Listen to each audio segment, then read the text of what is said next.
ஜானண்ணா Johnson என்ன பண்ண வேலையை பார்த்தீங்களா? இந்தா பாருங்க, ஆவிக்குரிய மனுஷன் அவிச்ச மனுஷன் சொன்னீங்க பாருங்க. நம்பவே முடியலையாப்பா. நீங்கள் நம்ப மாட்டீங்கன்னு தெரிஞ்சு தான் நான் வீடியோ ஆதாரத்தோடு வந்திருக்கேன். ஐயோ ஜான்சன் தான் வந்துட்டு இருக்காரு. நான் சொன்னேன்னு எதுவும் சொல்லிடாதீங்க சரியா? நான் வரேன். ஜானண்ணே பைபிள் ரீடிங்கா? ஆமாப்பா. ஜான்சன் உங்கள்கிட்ட ஒன்று கேட்கணும். சொல்லுங்கண்ணே. தம்பி, நீ விக்கிரக கோயிலுக்கு போய் அங்கே பொங்கல் பிரசாதம் வாங்கி சாப்பிட்ருக்கியப்பா. யாருன்னே சொன்னா உங்களுக்கு? நீ பொங்கல் சாப்பிட்ற வீடியோவையே பார்த்துட்டேன்ப்பா. அண்ணே, பழைய ஃப்ரெண்ட்ஸ்லாம் கூப்பிட்டாங்க, ஒரு அன்பின் நிமித்தமாக போய் சாப்பிட்டேன். இது தப்பானே? நான் அங்கே சாமியாக கும்பிட்டேன். தம்பி, உனக்கு பொங்கல் சாப்பிடணும்னு ஆசையாக இருந்தா வீட்டில் செய்ய சொல்லி சாப்பிட வேண்டியதானே? விக்கிரக கோயிலில் போய் பொங்கல் பிரசாதத்தை வாங்கி அப்படி வலிச்சு வலிச்சு சாப்பிட்டுக்கிட்டு இருக்க. அப்படி சாப்பிட்டுட்டு இதில் என்ன தப்பு இருக்குன்னு வேற கேட்குற. நான் சொல்கிற வசனத்தை எடுத்து வாசி. இந்தா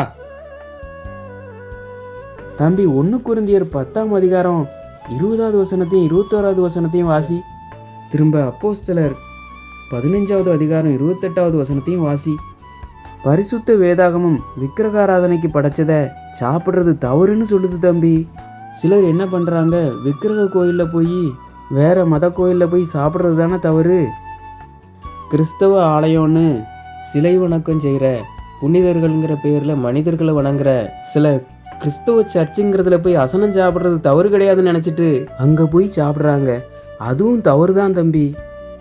வசனம் தப்புன்னு சொல்லுதுண்ணே, ஆனால் எனக்கு இது பெரிய தப்பாக தெரியல. நீங்கள் கொஞ்சம் புரிகிற மாதிரி சொல்லுங்கண்ணே. தம்பி, பழைய ஏற்பாடு காலத்தில் ஒருவரோட ஒருவர் உடன்படிக்கை செய்கிறதுக்கு அவங்களோட உணவுகளை பகிர்ந்துக்கிடுறது, விருந்தளிக்கிறது, இதுதான் உடன்படிக்கையாக இருந்திருக்குது. ஈசாக்கும் அபிமேலேக்கும் அப்படிதான் உடன்படிக்கை செஞ்சுருக்காங்க. இப்படி பல பேர் உடன்படிக்கை செய்கிறதுக்கு அவங்க உணவை பகிர்ந்துக்கிட்டாங்க, விருந்தளிச்சிருக்காங்க.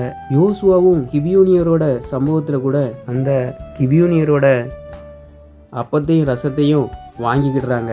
அதாவது நம்ம ஒரு விக்கிரகாராதனை கோயிலில் போய் நம்ம சாப்பிட்றது அது ஒரு சாதாரண விஷயம் இல்லை, அது ஒரு உடன்படிக்கை தம்பி. நம்ம ஒரு விக்கிரக கோயிலில் போய் சாப்பிட்டோம்னா அவங்க செய்கிற சிலை வணக்கத்துக்கும் புனிதர்கள்ங்கிற பேரில் அவங்க செய்கிற மனித வணக்கத்துக்கும் நம்ம உடன்படுறோன்னு அர்த்தம். நீங்கள் செய்கிற எல்லாத்துக்கும் நாங்களும் உடனாளி, நாங்கள் உங்களோட உடன்படிக்கை பண்ணிக்கிடுறோன்னு அர்த்தம் தம்பி. தம்பி ஜான்சன், நம்ம போன வாரம் குமாரோட என்கேஜ்மெண்ட்டுக்கு போயிருந்தோம்ல, அப்போது நம்ம எல்லாரும் கிளம்பும்போது அவங்க என்ன சொன்னாங்க? எல்லாரும் சாப்பிட்டுட்டு தான் போனோம், யாரும் கை நினைக்காம போகக்கூடாதுன்னு சொன்னாங்கண்ணே. தம்பி, அதுக்கு என்ன அர்த்தம்? நாம் எல்லாரும் இனிமேல் சொந்தக்காரங்க, நாம் எல்லாரும் இனிமேல் ஒன்றுக்குள்ளே ஒன்றுன்னு அர்த்தம். இப்போ புரியுதுண்ணே நீங்கள் என்ன சொல்கிறீங்கன்னு.